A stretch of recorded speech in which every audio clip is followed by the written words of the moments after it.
एक चार तीन जोड़ला पर कबो 20 ना होई, फरवरी के महीना कबो 30 ना होई। मास्टर तो तोहरा के ढेर मिली है दुनिया में पढ़ावे वाला, बाकी हर एक मास्टर अमरीश ना होई। नमस्कार प्यारे साथियों, मैं एसटी अमरीश स्वागत करता हूं आपका अपने इस यूट्यूब चैनल पर। प्यारे साथियों, पिछली वाली वीडियो में हम लोग जाने थे कि 12th क्लास इंग्लिश में एग्ज़ाम पैटर्न क्या है उसका और उसका सिलेबस क्या है। आज की वीडियो में हम लोग पढ़ेंगे अध्याय 1 इंग्लिश ग्रामर और अल्फ़ाबेट वगैरह वगैरह के बारे में हम लोग जानकारी प्राप्त करेंगे। तो चलिए प्यारे विद्यार्थियों, डाल लीजिए आप लोग आज का हेडिंग। आज का हेडिंग डालिए अध्याय 1। आज का हेडिंग डालना आपको अध्याय 1 इंग्लिश ग्रामर। इंग्लिश ग्रामर आप लोगों को हेडिंग डाल लेना है प्यारे साथियों। हेडिंग डालना है और सीधा लिखना है आपको। लिखना शुरुआत करें हमारे साथ।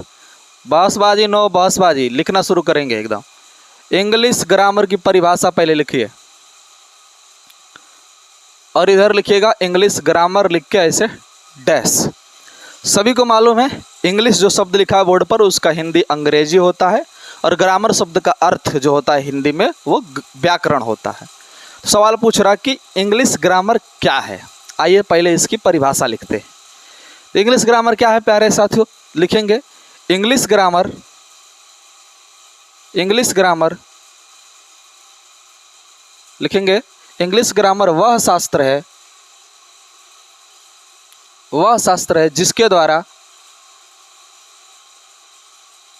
जिसके द्वारा हमें शुद्ध कैसन बबुआ, शुद्ध आना चाहिए, अशुद्ध ना। जिसके द्वारा हमें शुद्ध अंग्रेजी बोलना,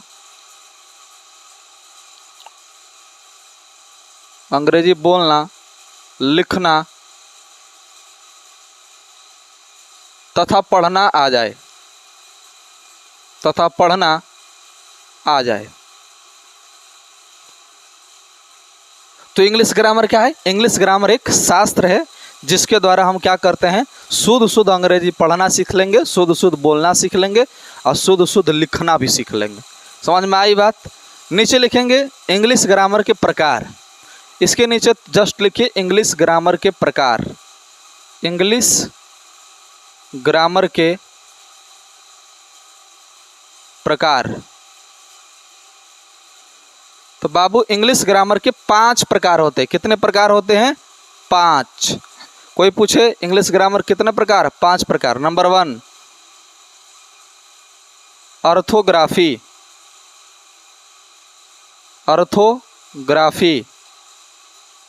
एकदम हमारे साथ लिखते चलिए, पढ़ते चलिए।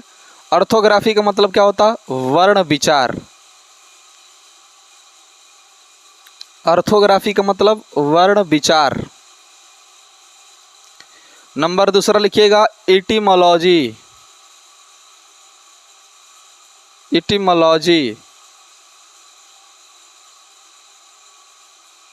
इटिमोलॉजी का मतलब क्या होता है बाबू? शब्द विचार।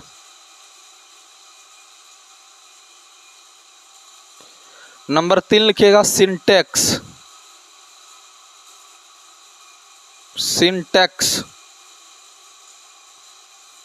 सिंटैक्स का मतलब क्या होता है बबुआ? वाक्य विचार। नंबर 4 लिखिएगा पंक्चुएशन।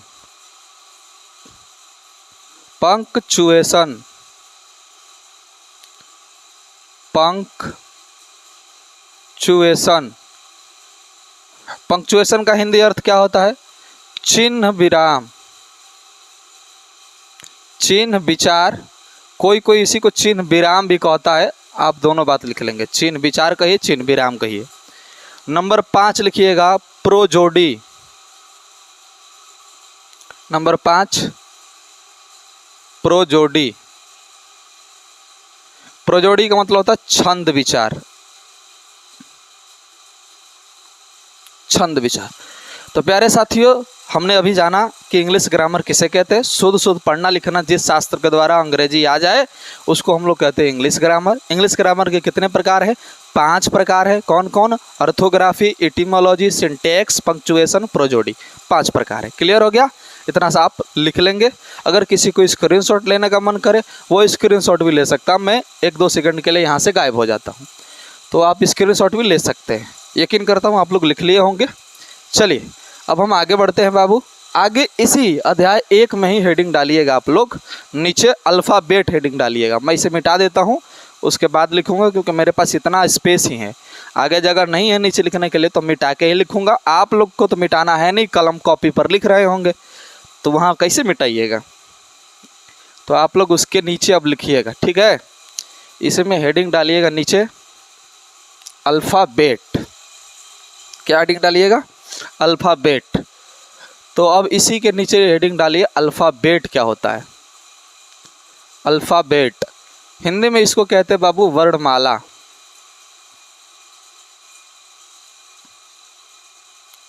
अल्फ़ाबेट। तो अब आप हेडिंग डाल लीजिए अल्फ़ाबेट। अल्फ़ाबेट को जानने के लिए सबसे पहले लिखिए अल्फ़ाबेट की परिभाषा। तो आइए इसका नीचे लिखते हैं परिभाषा। अल्फ़ाबेट, अल्फ़ाबेट की परिभाषा क्या है? लिखेंगे अंग्रेजी भाषा के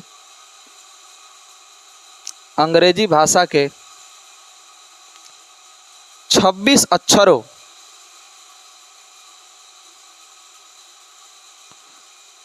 अक्षरों, इनको लेटर्स बोलते हैं, ठीक है। अक्षर को अंग्रेजी में लेटर्स। अंग्रेजी भाषा के 26 अक्षरों के समूह को अल्फ़ाबेट कहते हैं। अल्फ़ाबेट कहते हैं। तो हो गई। अल्फ़ाबेट का मतलब क्या हुआ? 26 अक्षरों का जो समूह होता है ना अंग्रेजी भाषा में, ABCDEFGH, इन्हीं सभी को कहते हैं हम लोग अल्फ़ाबेट। तो इनमें कितने लेटर होते हैं बाबू? 26। अल्फ़ाबेट में कोई पूछे कितने लेटर? 26 लेटर। ये जो 26 लेटर होते हैं, ये इन्हें 2 वर्गों में बांटा गया है। आइए पहले लिखते हैं क्या क्या है। सबसे पहले आप यहाँ बिंदु बनाइए, लिखिए उच्चारण की दृष्टि से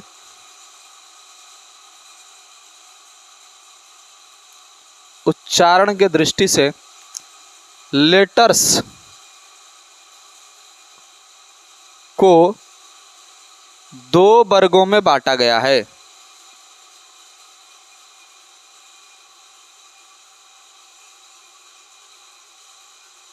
उच्चारण की दृष्टि से लेटर्स को 2 वर्गों में बांटा गया है। Number 1 vowels.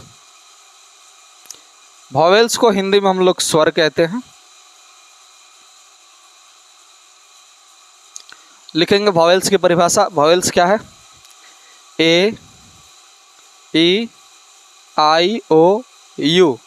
या इसकी परिभाषा बहुत सारे विद्यार्थी ऐसे भी देते हैं कि जिसका उच्चारण स्वतः हो बिना किसी की सहायता से, तो उसको हम लोग वॉवेल्स कहते हैं। उतना आपको डीप में नहीं जाने की जरूरत है, हल्का फुल्का जानकारी रखिए, इस सब परीक्षा में नहीं आएगा। ये आपका बेस मजबूत करने के लिए।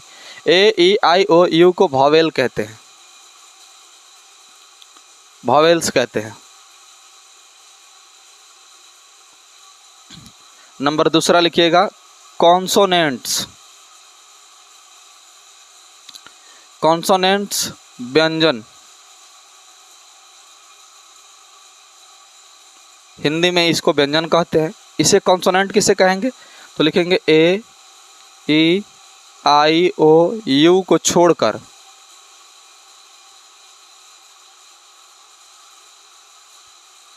बाकी सभी को कंसोनेंट कहते हैं।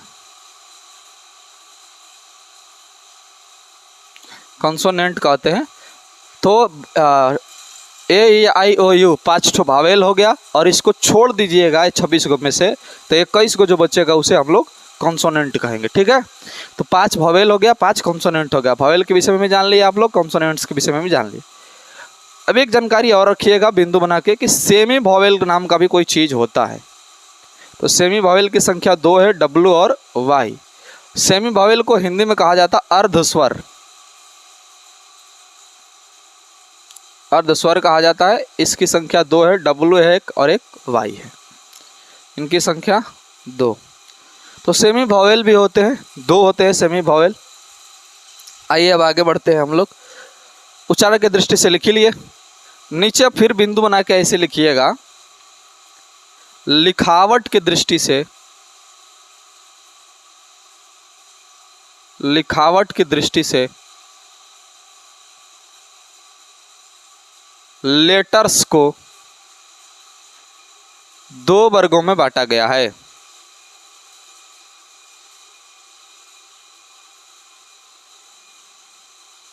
दो वर्गों में बांटा गया है। लिखावट की दृष्टि से लेटर्स को कितने वर्गों में बांटा गया? 2 वर्गों में। नंबर 1 कैपिटल लेटर, हिंदी इसका होगा बड़ा अक्षर, और नंबर 2 स्मॉल लेटर, इसका हिंदी होगा छोटा अक्षर। छोटा अक्षर थोड़ा सा मैं फास्ट पढ़ाता हूँ क्योंकि ये सब जानकारी जो है बेस मजबूत करने के लिए, ये सब कुल परीक्षा में नहीं आएगा, आपको लिखाया गया पहले ही। परीक्षा में नाउन वगैरह आएगा, ये सब नहीं आएगा। तो ध्यानपूर्वक देखेंगे आप सभी लोग। क्या है कि अल्फ़ाबेट, अल्फ़ाबेट किसे कहेंगे? अंग्रेजी भाषा के 26 अक्षरों के समूह को अल्फ़ाबेट कहेंगे। ठीक, ये अल्फ़ाबेट में जो 26 अक्षर होते हैं, इन अक्षरों को 2 वर्गों में बांटा गया है। एक उच्चारण की दृष्टि से देखिएगा तो 2 वर्ग है, और दूसरा लिखावट की दृष्टि से देखिएगा तो 2 वर्ग है। अच्छा, लिखावट की दृष्टि वाले को, कैपिटल वाले को बबुआ एक और नाम दिया जाता है अपर केस।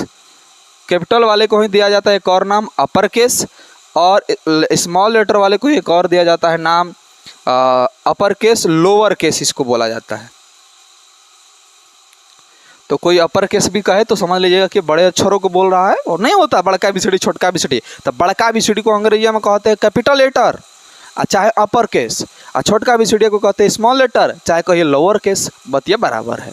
ठीक है, बात समझ में आ गई आप लोगों को कि उच्चारण के दृष्टि से लेटर्स कितने वर्ग में बांटे गए हैं? 2 वर्गों में। नंबर 1 वॉवेल्स, वॉवेल किसे कहेंगे? ए ई आई ओ यू को वॉवेल कहेंगे। कॉन्सोनेंट किसे कहेंगे? ए ई आई ओ यू को छोड़ दीजिए तो बाकी जितना बच गए 21 ठो, उसको कॉन्सोनेंट कहेंगे। सेमी वॉवेल क्या है? तो सेमी वॉवेल जिसको हिंदी में हम लोग अर्धस्वर कहते हैं, W और Y है, इसकी संख्या 2 है। लिखावट के दृष्टि से लेटर्स को 2 वर्गों में बांटा गया है, एक कैपिटल लेटर, एक स्मॉल लेटर। इस सारा जानकारी तथ्य है, एकदम इसे याद कर लीजिए। इसमें कोई समझाने वाली बात है नहीं कि आपको हम समझाएं। चलिए इतना लिख लिए, मिटा दिया जाए। अब स्क्रीनशॉट अगर कोई लेना चाहे ले ले भाई, ले ले, मिटा दिया जाए अब। तो ये बच्चों वाली जानकारी थी जिसे आप लोगों को थोड़ी बहुत दे दी गई, क्योंकि आगे वॉवेल कॉन्सोनेंट बहुत बार पूछा जाएगा। आप लोग याद भी कर लीजिएगा कि वॉवेल किसे कहेंगे, कॉन्सोनेंट किसे कहेंगे, इत्यादि इत्यादि। ठीक है, कैपिटल लेटर, स्मॉल लेटर, आप सभी लोगों को सब कुछ याद कर रख लेना है। अपर केस, लोअर केस, सब कुछ जो चीज़ें आपको पढ़ाई जा रही है, सारी की सारी चीज़ें आप लोग याद कर लीजिएगा। मिटा दे रहा हूँ, ठीक है। अब मैं इसे मिटा देता हूँ।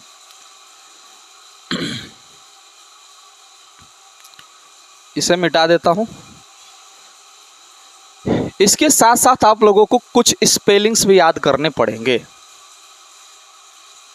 तो ये हो गया आज का अध्याय, जिसमें हम लोग सीखे 2 चीज़। पहली चीज़ सीखे इंग्लिश ग्रामर क्या है, इंग्लिश ग्रामर के क्या प्रकार हैं। दूसरी चीज़ सीखे अल्फ़ाबेट क्या है और लेटर क्या होते हैं। अब मैं बच्चों को क्लास में पढ़ाता हूँ ये बात पूछ के कि बाबू आप 11th में या 12th में तो एडमिशन करा लिए हैं, आपका सब्जेक्ट कौन कौन सा है? तो कोई कहता है कि सर ये हमारा हिंदी है, इंग्लिश है, इतिहास है, भूगोल है, राजनीति विज्ञान है, ये है वो, तमाम तरह के सब्जेक्ट बताता है। हमने कहा कि बाबू यहीं से अंग्रेजी की शुरुआत करो। जो तुम्हारा विषय है उस विषय को अंग्रेजी में क्या कहते हैं। क्योंकि मान लीजिए किसी दिन हम क्लास में आए और आपसे बोले कि आज हिस्ट्री का किताब लेके कल आइएगा, आप पता नहीं चल रहा है कि हिस्ट्री किसको कहते हैं, तो गड़बड़ा जाएगा। तो आइए इसके बाद हम लोग सब्जेक्ट जो होते हैं उनके अंग्रेजी रूप को ध्यान में रखते हैं, उस पर चर्चा करते हैं। तो सबसे पहले आप लोगों को हिंदी हो गया। हर कोई विद्यार्थी 5 गो सब्जेक्ट चुनेगा। छठा जो सब्जेक्ट होता है वो एक्स्ट्रा वाला होता है, मत चुनिएगा कोई भी एक्स्ट्रा में, कुछ हो जाए एडवांस नहीं लेना है, कुछ एक्स्ट्रा में। पहला विषय हो गया हिंदी। हिंदी का अंग्रेजी रूप ये है। दूसरा विषय अंग्रेजी, अंग्रेजी का अंग्रेजी रूप ये है। कोई कोई इतिहास चुनता है, इतिहास को इंग्लिश में क्या कहते हैं? हिस्ट्री कहते हैं बाबू, हिस्ट्री, हिस्ट्री कहते हैं। कोई कोई भूगोल चुनता है, तो भूगोल का अंग्रेजी रूप ज्योग्राफी, ज्योग्राफी कहते हैं भूगोल को। आगे है राजनीति विज्ञान, राजनीति विज्ञान को अंग्रेजी में कहते हैं political science, political science. Political science से मुझे बात दिमाग में आया एक, अच्छा इस सब्जेक्ट के बारे में जानकारी लेना भी आपको चाहिए। एक बार की बात है कि 2013 में बिहार टॉपर जो थी ना 12th क्लास की, वो किसी रूबी नाम को लड़की को बना दिया गया था। तो मीडिया वाला वहाँ पहुँचा, तो उससे पूछा कि आपका कौन कौन सा सब्जेक्ट था? तो बोले कि हिंदी था, इंग्लिश था और पॉलिटिकल साइंस था। अब मीडिया वाले के बात पे दिमाग में घुसे, पॉलिटिकल साइंस था, तुम बिहार टॉपर हो, पॉलिटिकल साइंस क्या होता है? करे उसमें ना खाना बनाने के बारे में बताया जाता है। तो बाबू ठीक से समझ लीजिए इसको, नहीं तो दिक्कत होने लगेगा, पहले बार बता देते हैं। तो इसको बोलते हैं पॉलिटिकल साइंस। अगर आप इसे नहीं पढ़ पा रहे हैं, यहाँ देखिए पॉलिटिकल, और साइंस तो आप पढ़ ही रहे होंगे। पॉलिटिकल साइंस राजनीति विज्ञान हो गया। इसी को कोई कोई सिविक्स भी कहता है, सिविक्स, कि भाई पॉलिटिकल साइंस वाले विषय को सिविक्स बोल देता है। इसके बाद अर्थशास्त्र का लिख लीजिए आप लोग, कोई कोई अर्थशास्त्र भी विषय चुन लेता है। अर्थशास्त्र को अंग्रेजी में कहा जाता है इकोनॉमिक्स, इकोनॉमिक्स। अर्थशास्त्र के बाद आप लोग लिख लीजिए समाजशास्त्र,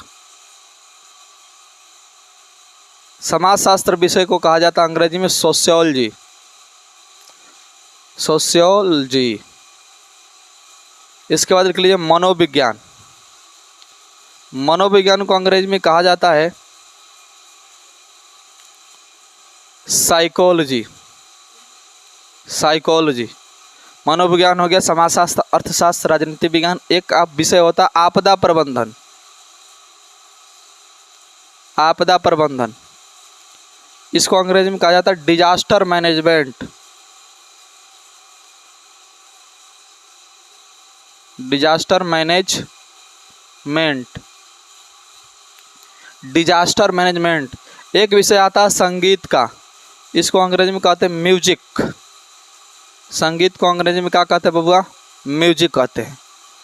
हिंदी, अंग्रेजी, इतिहास, भूगोल, राजनीति विज्ञान, अर्थशास्त्र, समाजशास्त्र, मनोविज्ञान, आपदा प्रबंधन, संगीत, और कोई छूट रहा है? विज्ञान में भी बाबू 3 विज्ञान है हमारे यहाँ। एक है भौतिकी, भौतिकी, भौतिकी को क्या कहते हैं? फिजिक्स। एक है रसायन, रसायन शास्त्र को अंग्रेजी में क्या कहते हैं? Chemistry, chemistry. एक है जीव विज्ञान, जीव विज्ञान को क्या कहते हैं? बायोलॉजी, बायोलॉजी नहीं, बायोलॉजी इसको बोलते हैं। ठीक से किसी किसी शब्द का प्रोनाउंसिएशन करना होगा। बायोलॉजी हो गया। विज्ञान एक शब्द आता है आपके सामने, विज्ञान को अंग्रेजी में साइंस कहते हैं बाबू, साइंस, साइंस हो गया। इसके बाद आता है एक सामाजिक विज्ञान, हालांकि आपका नहीं है कुल, ये छोटे क्लास में आप लोग पढ़े होंगे। सामाजिक विज्ञान को अंग्रेजी में क्या कहा जाता है?